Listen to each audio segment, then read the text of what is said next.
पंचायत से जितने पदाधिकारी गण हैं उन सबको भी मैं सादर अभिनंदन और प्रणाम करती हूँ। मैं बहुत पहले हुई थी और आपको पता भी है कि मैं आप सबकी आवाज पार्टी की तरफ से राष्ट्रीय व्यवस्था परिवर्तन अंदर बढ़िए भैया और हमारे अंदर बढ़िए थोड़ा सा पीछे चलिए, दूरी बनाइए, सरकार मजबूत दूरी बना लीजिए थोड़ा सा। आप मुझसे यही मेरी अपील है भैया भैया और खास कर मेरी आधी आबादी महिलाओं से आग्रह है कि इस बार व्यवस्था परिवर्तन आप लोग करें। आप लोग पिछली सरकार में देखे हैं, एक बार विश्वास करें आदरणीय प्रशांत किशोर जी पर और आदरणीय आरसी पर। इसी के साथ मैं अपनी वाणी को विराम देती हूँ। धन्यवाद। और एक बार मैं चाहूंगी कि आप लोग जयकारा लगा दें। मैं बोलूंगी जय बिहार, आप लोग को पता ही है। जय बिहार, जय बिहार, जय बिहार, जय जनसुराज, जय मां भारती। धन्यवाद। बहुत बहुत धन्यवाद अनिता सिंह जी। अब इसके बाद बिहार के युवा सम्राट माननीय प्रशांत किशोर जी आपके बीच में है।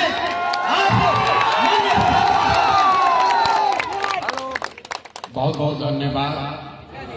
रवा सब बहुत देर से या गर्मी में बैठल बनी जा, आप लोग अपने अपने गांव से समय निकाल कर यहाँ आए हैं। मंच पर हमारे साथी जनसुराज परिवार के बहुत सारे नेता जिन्होंने बहुत परिश्रम करके आपको यहाँ बुलाया है। मुझे मेरी बात कहने का आप लोग अवसर दे रहे हैं, उसके लिए आप सबका बहुत बहुत धन्यवाद। आपका दिल से हृदय से शुक्रिया अदा कर रहा है। हमारे नाम है प्रशांत किशोर। भोजपुरी बोलेंगे हिंदी में, भोजपुरी बुझाई की हिंदी, भोजपुरी ठीक बात। तो हमारे नाम है प्रशांत किशोर और हम भैया को नेता ना है।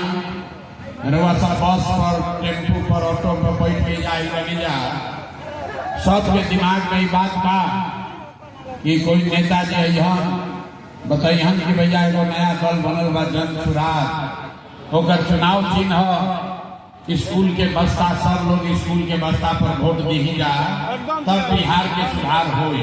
तो हम ये सब कोनो बात लेकिन ना कही। रउआ सोच के आई वाली की कहियन कि स्कूल के बस्ता छाप पर वोट देवे के बाद, तो हम तो भैया वोट मांगबे ना करें। हम वोट नहीं मांगते हैं। वोट काहे ना मांगी? ए भाई, वोट मांगे वाला तो हर एक 2 बरिस पर हुआ यहाँ कोई ना कोई आते बा। ये आई ये कहलो कि हमरा के वोट दे दो, हम आई न तो तहार सब काम में हो जाए। ये सुनत सुनत आदमी जीवन भर से वोट देले जाता है। पहले 40-45 बरिस तक हमनी के कांग्रेस के राज बनैनी जा, फिर 15 बरिस वोट दे के गरीब के बेटा लालू जी के राजा बनावल गई। अभी 20 बरिस से नीतीश बाबू कुर्सी पर बैठल बा। हम रउआ सब मिलके दिल्ली में मोदी जी के भी राजा बना के देख लेनी जा। राउर लइकन के जिंदगी रघुनाथपुर में, सिवान में लोग के जिंदगी ना सुधरल, तब आइल बनन कोनो प्रशांत किशोर। रउआ हमार बात सुनो, हमरा पर भरोसा करके हमरा के वोट दे, तो एकर का गारंटी बा कि जीतला के बाद हम रउआ संगे धोखा ना करो। ए भाई, वोट से पहले तो सब बढ़िया बतियावेला, सब नेता के बढ़िया बतियाई, लेकिन वोट के बाद आपके साथ सबका सब आदमी धोखा करता है। यही से हम वोट मांगबे ना करें। लेकिन रउआ इतना गर्मी में जा आई बनी, तो 15 मिनट में एगो रास्ता सीख के जाए। ये रास्ता रउआ के एगो बताई, वो आप अगर उसको सीख लीजिएगा तो अगर आपने वो रास्ता सीख लिया तो फिर जकरा के मन हो के ओकरा के वोट दे दे। लेकिन जो रास्ता बताई वो ऐसे वोट रउआ दे तो और कुछ हो ना। रउआ लइकन के रउआ खातिर और लइकन खातिर बढ़िया पढ़ाई और रोजगार के व्यवस्था ये रघुनाथपुर में, सिवान में, बिहार में निश्चित तौर पर हो जाए। तो जकरा जकरा रास्ता सीखे के बाद अब भैया ताली नहीं थे बजावे के, नारा भी नहीं थे लगावे के, आपस में बतियावे के नहीं थे। तो जरा कुर्सी नहीं थे मिलल, कुर्सी खाली बा, बैठ जाए कुर्सी पर, खड़ा होकर भीड़ मत कीजिए, बैठिए कुर्सी पर बैठिए। कुर्सी के लड़ाई बा, अरे वह कुर्सी छोड़ के खड़ा हो जाता है, यही से नहीं दुर्दशा बा। नेता लोग के एक बार कुर्सी मिल जाता तो नेता कुर्सी छोड़ते नहीं थे, और जनता के कुर्सी मिलल बा तो कुर्सी छोड़ कर वह खड़ा हो जाता है। कुर्सी मत छोड़ी, कुर्सी पकड़ ले रहे। अभी 15 मिनट में आपको एक रास्ता बताएंगे, गरीबी से निकलने का रास्ता। अगर ओकरा के सीख ली तो फिर जकरा के मन हो के ओकरा के वोट दे दी, लेकिन रास्ता जो सीख के जा से जाए, अगर वैसे वोट दे तो और कुछ हो चाहे ना रवा, लइकन के पढ़ाई रोजगार जरूर हो जाए। और अगर ना होके तब मुखिया विधायक के ना, मंत्री के, सांसद के ना अपन बेटा अपन भाई प्रशांत किशोर के गर्दन पकड़ो। अब भाई बेना मत हाथी, बेना हाकल बंद करी, बहुत गर्मी लागता। यही गर्मी में 50 लाख बिहार के लड़का, आपके घर का सामान, आपका पति, आपका बेटा कहीं फैक्ट्री में मजदूरी करता, ओकरा बेना हाके के नहीं खे मिल। यही गर्मी में राहुल घर के सामान आपन हड्डी जलावता, पेट काटता कि घरे 6000 8000 भेजब तो बाल बच्चा खाई। ऐजा गर्मी लागता तो आदमी छटपटाता। अरे भाई, अगर गरीबी से निकले के बाद तो 15 मिनट गर्मी बर्दाश्त करे। सारे लोग अब भाषण हो गए खत्म, और गरीबी से निकले के रास्ता के पढ़ाई हो गई शुरू। तब 3 गोरवा से सवाल पूछल जाई, सब आदमी के तीनों सवाल के जवाब देने के बाद जवाब देते समय सबको हाथ उठाना है। हाथ काहे उठाने के बाद? हथवे में सब दम बा, हाथे के सब खेला बा। गरीब से गरीब आदमी, कमजोर से कमजोर आदमी, आपके हाथ में ही वो ताकत है, जिसका बटन दबाइएगा वही राजा बनेगा।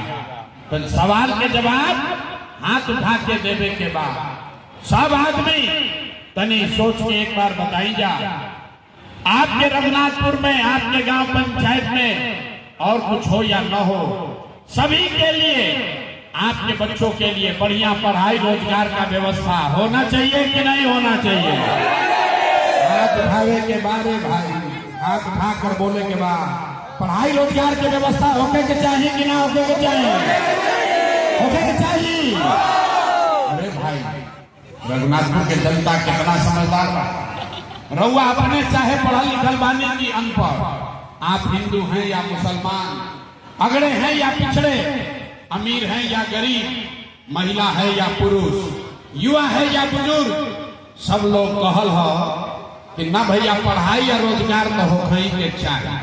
इतना बात सबके पहले से बुझाता कि अगर रउआ खातिर और लइकन खातिर पढ़ाई रोजगार हो जाओ तो कोई मुखिया बने, कोई विधायक बनो, लालू बने, नीतीश बने, प्रशांत किशोर बने कि मोदी बने, अगर आपके बच्चे के लिए बढ़िया पढ़ाई रोजगार हो जाए तो राउर जिंदगी सुधर जाए। इतना बात सबके पहले से बुझाता। अब हम रवा के दिखावत वाली राउर गरीबी बदहाली के कारण सब आदमी एक बार तनी अपन अपन लड़कन के चेहरा याद कर लीजिएगा। हर आदमी अपने अपने बच्चे का चेहरा याद कर लीजिए और अपने बच्चों के नाम पर एक बार ईमानदारी से बताइए, आप में से किसने जीवन में एक बार भी अपने बच्चों के पढ़ाई रोजगार के लिए वोट दिया है? देखिए कैसे बुझाता कि करंट मार दे। चुप चुप, कितना जोर से बोल ली। हाँ ए भैया, पढ़ाई या रोजगार होना चाहिए। कोई बैठ के मुखिया के गरियावता, कोई मोदी के, कोई लालू के, कोई नीतीश के। अरे भाई, रउआ तो आज तक अपना बच्चा के पढ़ाई रोजगार खातिर वोटे न देनी तो दूसरा के दोष काहे के देता नहीं। अब कोई खड़ा होके कही ये भाई एक का गारंटी बा कि हमने के पढ़ाई रोजगार खातिर वोट दिहल जाए तो मिली। बिहार में तो हमने के सब नेता के वोट देके देख लेनी जा, आज तक कुछ मिलबे ना कही तो एक का गारंटी बा कि पढ़ाई रोजगार खातिर वोट दिहल जाए तो हमने के मिली।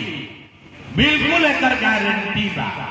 हमरा से लिख के ले ली वोट जकरा के बुझाए ओकरा के दे दी।